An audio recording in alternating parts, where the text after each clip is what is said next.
My name is Brooke Calloway, and I want you to know something before I start. The scariest thing I have ever done in my entire life was nothing. Absolute, deliberate, calculated nothing. No scream, no confrontation, no crying, just silence. And that silence, it cost my husband everything. But let me back up, because you need to understand what was at stake. You need to understand how perfect everything looked from the outside, because that's exactly what he was counting on. I'm 32 years old. I'm a regional director of strategy at a mid-sized consulting firm in Manhattan, and I'm good at my job, like really good. The kind of good where my calendar is color-coded 3 months out, and I don't flinch at red-eye flights or back-to-back client calls. I built that career from scratch, right out of Yale, grinding for a decade before I earned the title and the corner office and the salary that made my mother cry happy tears at Thanksgiving. And my dad? My dad is the kind of man who built something from nothing. Warren Calloway. He grew up in a 2-bedroom house in Akron, Ohio, worked doubles at a hardware store to put himself through school, and eventually became the owner of a mid-sized manufacturing company that he grew into something that turned heads. He's not flashy, drives an older F-150, buys his shirts at Costco, but his net worth would make your eyes water. And the most important thing to know about my dad is this: he would move mountains for me. He always has. So, when I met Julian Mercer at a rooftop fundraiser in Tribeca 3 years ago, charming, well-dressed, full of big ideas about his new sustainable tech startup, I thought I'd found someone worthy of that love my dad had poured into me. Julian had this easy confidence, the kind that fills a room without trying. He talked about impact investing, about disrupting clean energy, about building something that actually mattered. And he looked at me like I was the most interesting person he'd ever met. I should have noticed he was a very, very good actor. We dated for 14 months. He met my dad.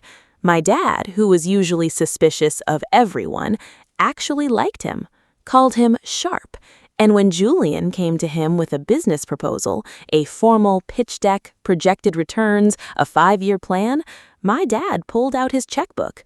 $500,000, $500,000, an investment in Julian's clean tech company and in what he believed was his daughter's future. But here's what my father insisted on, and honestly, here's where this whole story pivots. Dad's attorney drafted the investment contract with a very specific clause, an infidelity and fraud clause. If Julian was found to have engaged in deliberate deception, financial fraud, or betrayal of the marital relationship during the term of the investment, the entire sum would be legally recoverable, full repayment plus damages. Julian signed it without blinking. I used to think that meant he loved me, that he had nothing to hide. I'm a little slow sometimes. We got married 10 months later in a vineyard in the Hudson Valley. Cream roses, a string quartet. My dad danced with me to an Ella Fitzgerald song and whispered, "I'm proud of you, baby girl." I wore a dress that took 4 months to make. We honeymooned in Turks and Caicos, and we moved into a gorgeous colonial weigh-in in Westport, Connecticut. Antique crown molding, a wraparound porch, a kitchen with marble countertops that I'd spent 3 weekends picking out. I thought it was the beginning. It was the end. I just didn't know it yet. The conference was a big deal for my career. 3 days in Chicago, the National Strategic Consulting Summit. Keynotes, breakout sessions, networking dinners. My firm was sending 5 of us, and I was presenting on the second day. I'd spent weeks preparing. I was ready. My flight was out of JFK on a Thursday morning, early, before Julian was even awake. I kissed him on the forehead while he slept. He mumbled something, smiled. He was probably already planning. I made it to the airport, got through security, sat at my gate with a venti iced coffee from Starbucks and my laptop open, reviewing my slides. And then the storm hit. Not just rain, a full northeast squall, the kind that shuts down runways for hours. Flight after flight started blinking red on the departure board. Delayed, canceled. By noon, JFK was absolute chaos. People sleeping on floors, kids crying. A woman next to me was trying to rebook on her phone while simultaneously eating a Cinnabon and stress texting someone named Kevin. I spent 40 minutes on hold with the airline before an automated message told me the earliest available rebooking was Saturday morning. Saturday. I had a presentation Thursday afternoon. I called my manager, Diane. She was sympathetic, but said she'd have a colleague cover the presentation. She just needed me there by Saturday morning for the closing dinner. The hotel conference had already confirmed my room through Sunday checkout. But here's the thing. I was stuck in the middle of JFK with my roller bag and my laptop bag and absolutely nowhere to be until Saturday. The trains weren't running right because of flooding on the tracks. The roads were bad, but clearing. And I wanted to go home. I wanted my own bed, my own shower, my couch and my blanket, and maybe Julian ordering takeout from that Thai place in Westport we loved. I wanted a normal evening in my own house. So I rented a car from the Hertz counter, paid the ridiculous surge price and didn't even care, and started driving north toward Connecticut. I was going to surprise him. I surprised him, all right. I pulled into our neighborhood just after 7 p.m. The storm had settled into a cold drizzle, the kind that makes everything look like a noir film. Slick streets, amber streetlights, bare November trees. My headlights swept across the front of our house as I turned down the block, and I immediately cut them. Not intentionally, not yet, just out of some playful instinct, the surprise your husband energy. I was smiling, thinking about his face when he'd see me walk in. I parked one house down, old habit from when we used to play little games like that, early in our relationship.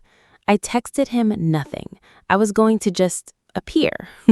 Brooke, the surprise wife, coming home early. Sweet, right? I grabbed my bag from the trunk and walked up the driveway in the drizzle, heels clicking on the wet pavement. I used my key. The front door opened smooth and quiet into the foyer, and immediately I heard it. Music playing from the kitchen. Something jazzy, low and warm. I smelled bigger. He's cooking, I thought. He's cooking and I'm going to scare him and we'll laugh and he'll pour me wine and everything will be wonderful. Wait. I set my roller bag down silently in the foyer. I slipped off my heels so they wouldn't click on the hardwood. I padded toward the hallway in my stocking feet, one hand trailing along the wall, smiling like an idiot. I was 3 feet from the kitchen doorway when I heard the sound of the coffee machine. And then I saw him. Not Julian. A man I had never seen in my entire life. Tall, broad-shouldered, dark hair slightly mussed like he'd just gotten out of bed, moving through my kitchen with its marble countertops and the copper pendant lights I'd chosen and the herb garden on the windowsill that I watered every Sunday morning, like he owned the place. He was wearing my robe, my favorite robe, the blush pink plush one from Anthropology, the one with my initials monogrammed on the chest pocket, BC in rose gold thread, the one Julian had given me for my birthday last February, that robe. This stranger was standing in my kitchen, in my robe, casually pouring himself a cup of coffee from my coffee maker, opening my cabinet and knowing exactly where the mugs were. Every instinct in my body fired at once, every single one. The scream was already in my throat. My hand shot to the wall and I nearly grabbed the decorative umbrella stand by the door as a weapon. My heart was going absolutely insane inside my chest, like it was trying to punch its way out. I am not exaggerating when I say I was about 40% sure I was going to either scream or faint or both simultaneously. But then his phone rang. It was sitting face up on my kitchen counter, on the white marble, right next to the fruit bowl, and it rang loud. And he swiped it to speaker without even looking, just casual as anything, like this was a Sunday morning in his own home. And I heard my husband's voice come through that speaker. "Hey, babe," in that slow, chilling pause. "Hey, babe." I know my husband's voice. I know the specific warm register of it, the slight Connecticut accent he tries to hide. I have fallen asleep to that voice. I have heard it say my name. I have heard it say I love you at an altar in front of 200 people. I knew that voice like I knew my own heartbeat. And it was saying, "Hey, babe," to the strange man standing in my kitchen in my robe. The man leaned against the counter, crossing one ankle over the other, completely at ease. "Hey," he said back, picking up his coffee. "Just got here about an hour ago. Place is gorgeous, by the way. She did the whole house up." And then, and I need you to really hear this part, Julian laughed, that familiar laugh, and he said, "Yeah, she has great taste. Hey, did the moving truck get there? She's stuck in Chicago until Sunday. We have the whole weekend to pack up her dad's antique collection and drain the accounts before she suspects a thing." A whole weekend. Pack up her dad's antique collection. Drain the accounts. Before she suspects a thing. I want you to imagine what it feels like to hear those words, to stand in your own hallway, in your stocking feet, holding your laptop bag, with the drizzle still damp in your hair, and hear your husband's voice reduce your entire marriage, your home, your father's investment, your life together, to a logistics call about a heist. I want you to imagine that, because I lived it. And I did not scream. I did not move.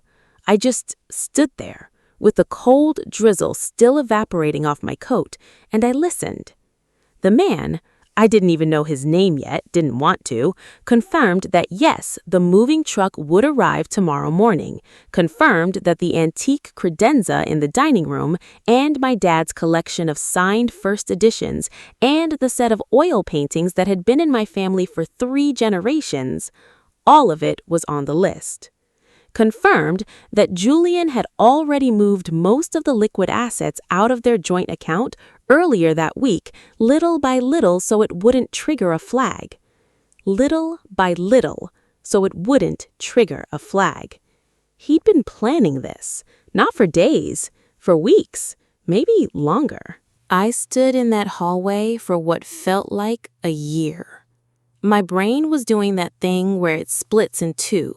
One half was completely underwater, shocked, drowning, unable to process the magnitude of what I was hearing.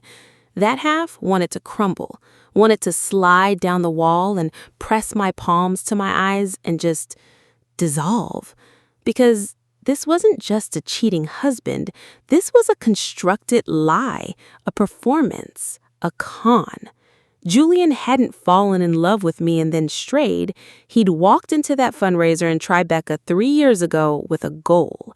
He'd looked across that rooftop and seen not me, Brooke Calloway, a woman with her own dreams and her own laugh and her own life, but a target, a woman with a wealthy father, a father who could be charmed into a $500,000 investment. The startup was probably a shell, or barely functional, just enough to look real, to hold up under a casual examination, to get my dad to sign on the dotted line. The whole thing, the dates, the proposal, the wedding, the house, it was a runway, a long, slow runway to this moment, to this weekend, when I was supposed to be safely tucked away in Chicago while he stripped everything valuable from my home and disappeared. But the other half of my brain, the part that had survived a decade of high-pressure consulting, the part that color codes her calendar 3 months out, that half got very, very quiet and very, very sharp. That half said, "Do not make a sound. Do not let him know you are here, because the moment you confront this man, you lose every single advantage you have. Because here was the thing. If I walked into that kitchen and screamed, if I did the natural, human, understandable thing, what happened? He called Julian. Julian disappeared with whatever he'd already moved. The accounts were already partially drained. The legal proceedings would be messy and long, and Julian's attorney would spin some narrative about a struggling marriage and a contested investment. My dad might recover the money eventually, or he might not. Julian might face some consequences, or he might skate. But if I stayed quiet, if I walked back out of this house with evidence, then I controlled everything. I very slowly, and I mean very slowly, like I was moving through water, like every inch of my body had to be consciously commanded, I reached into my coat pocket, got my phone, switched it to silent, double-checked the silent mode. I am so serious when I tell you I held my breath while I did this. The man was still on the phone with Julian, walking around my kitchen now, opening cabinet doors, mentally cataloging things. I opened my camera, switched to video, hit record, and I filmed it all. I filmed him in my bathrobe, opening the cabinet above the fridge, where we kept the good whiskey, Julian's whiskey, the stuff he'd always claimed meant so much to him sentimentally. I filmed him walking into the dining room and looking at my dad's credenza, this gorgeous federal-style piece from the early 1800s that my grandfather had found at an estate sale in Massachusetts and refinished by hand. And I filmed him running his fingers along the edge of it like it was already his. I filmed him picking up one of the framed photos on the sideboard, our wedding photo, and setting it face down, casually, like clearing away clutter. I got about 4 minutes of footage, crystal clear. His face, my robe, my house, my belongings. His voice on the phone with Julian confirming every detail of the plan. And then I backed up, inch by inch, down the hallway, retrieved my roller bag from the foyer, slowly, quietly, every muscle controlled, and I slipped back out the front door. I stood on my front porch in the drizzle and I just breathed. Once, twice, 3 times. My hands were shaking. My whole body was shaking. But I had the video. I walked back to my rental car, sat in the driver's seat, and I called my dad. He answered on the second ring, like he always does. "Brookie? I thought you were at the conference." And I said, "Dad, I need you to call your attorney right now, tonight." There was maybe 2 seconds of silence, and then my dad, who built a company from nothing and has never in his life been naive about people, said, "What did he do?" It wasn't even a question. Here's what you need to understand about the next 72 hours. They were the longest and most disciplined hours of my life. I drove to a Marriott about 20 minutes from our house. I checked in under my credit card. I ordered room service, a club sandwich I barely touched, and I sat on the edge of the hotel bed and I debriefed my father and his attorney, a brilliantly precise woman named Catherine Vaughn, for 2 hours straight. I airdropped the video to my dad immediately. He watched it once, said nothing for a long moment, and then said quietly, "Okay, Brooke, we've got him." Catherine was already building the case around the fraud and infidelity clause before midnight. And then, and this is the part that required everything I had to pretend. I texted Julian from the hotel room that night, just like I would have if I'd made my flight. "Hey babe, made it to the hotel. Exhausted, but the opening dinner was great. Miss you. How's everything at home?" He responded within minutes. "Miss you too, babe. Everything's great here. You're going to kill that presentation tomorrow." 3 heart emojis. 3 heart emojis from a man who, at that very moment, was probably directing someone to start wrapping my family heirlooms in moving blankets. I sent a smiley face back and put my phone face down and stared at the ceiling for a very long time. Friday and Saturday were a masterclass in performance. I sent him good morning texts, snapped fake conference photos in the hotel lobby. Professional-looking spaces are professional-looking spaces. Julian had never actually been to this particular Marriott. I told him about a great panel on market disruption. I told him I'd grabbed a deep dish pizza with a colleague. I said I was going to bed early because I was tired. Every single text I screenshotted and sent to Catherine. Meanwhile, Catherine and my dad were moving fast and quietly. She had already filed the preliminary fraud documentation with our family's financial institution, freezing the accounts that Julian hadn't fully drained yet. She'd contacted local police in Westport with the video evidence and a formal report. She'd identified the moving company Julian had hired. It took her about 18 hours, and served them a legal notice that any removal of property from our address would constitute participation in an active fraud investigation. The truck showed up Saturday morning, turned right back around. It was just delicious. I wish I could have seen Julian's face when he found out, but I was being a perfect, oblivious wife at a fake conference in Chicago. There are some moments in your life where the universe goes completely quiet, where everything that was supposed to happen, all the fear and the heartbreak and the screaming you never did, it just settles, lands, becomes still. This was one of those moments.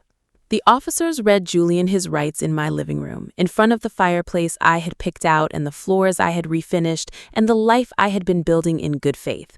Catherine presented the legal filing invoking the fraud and infidelity clause, which triggered the immediate recoverability of my father's $500,000 investment plus damages. The financial institution had already frozen the remaining joint accounts. The man from the video was picked up later that afternoon at an extended stay hotel in Stamford, still wearing, apparently, a different item from my closet. Julian was arrested. The startup was already being investigated. Turns out it was about 60% real business and 40% creative bookkeeping, which, combined with the fraud clause, made the legal case about as ironclad as they come. My dad got his money back. Every heirloom in the house stayed exactly where it was. And me? I stood in my own kitchen that evening, after the police left, after Catherine left, after my dad hugged me for a long time and called me the strongest person he'd ever known, and drove home to Akron. And I made myself a cup of coffee. I stood at that marble counter, in that kitchen, in the quiet. I thought about the version of me who had stood in this same spot 48 hours earlier, the shaking hands, the heart in my throat, every instinct screaming to confront, to cry, to react. I thought about the choice I made instead, to go still, to go quiet, to become in that moment nothing but eyes and ears and a recording device, and trust that the truth, properly documented, would speak loud enough on its own. They say the best revenge is living well, but honestly, the best revenge is pressing record and knowing when to stay silent, because some voices are most powerful when they say absolutely nothing at all.